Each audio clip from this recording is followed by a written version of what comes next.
বাল্যবিবাহ ও অল্প বয়সে গর্ভধারণের কুফল সম্পর্কে তরুণ প্রজন্মকে সচেতন করতে সাবরুম মাইকেল মধুসূদন দত্ত কলেজের উইমেন সেলের উদ্যোগে বুধবার এক সচেতনতামূলক আলোচনা সভার আয়োজন করা হয়। অনুষ্ঠানে উপস্থিত ছিলেন সাবরুম মহকুমা হাসপাতালের medical officer doctor Shamik Hazra, কলেজের অধ্যক্ষ ডক্টর অনুপম গুহ, উইমেন সেলে কনভেনার প্রফেসর সঙ্গীতা রাংখল, অধ্যাপক অধ্যাপিকা এবং বিপুল সংখ্যক ছাত্রছাত্রী।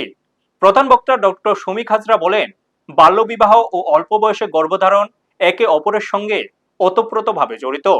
18 বছরের আগে বিয়ে হলে কিশোরীদের শারীরিক ও মানসিক বিকাশ সম্পূর্ণ হওয়ার আগে গর্ভধারণের ঝুঁকি তৈরি হয়। এর ফলে রক্তশূন্যতা, উচ্চ রক্তচাপ, প্রসবকালীন জটিলতা এবং মা ও শিশুর মৃত্যু ঝুঁকি অনেকটাই বেড়ে যায়। তাই সুস্থ সমাজ গড়তে বাল্যবিবাহ রোধে সকলকে সচেতন হওয়ার আহ্বান জানান তিনি। কলেজের অধ্যক্ষ ডক্টর অনুপম গুহ বলেন, বাল্যবিবাহ একটি সামাজিক ব্যাধি যা একটি মেয়ের শিক্ষা, স্বপ্ন ও ভবিষ্যৎকে অকালে থামিয়ে দেয়। শিক্ষার আলোয় পারে এই কুসংস্কার দূর করতে। তাই শিক্ষার্থীদের শুধু নিজেদের ভবিষ্যৎ গড়লেই হবে না, সমাজকেও সচেতন করার দায়িত্ব নিতে হবে। তিনি প্রত্যেক ছাত্রছাত্রীকে বাল্যবিবাহ রোধে সক্রিয় ভূমিকা পালনের আহ্বান জানান। অনুষ্ঠানের শেষে বাল্যবিবাহ রোধে সকলকে শপথ গ্রহণ করানো হয়।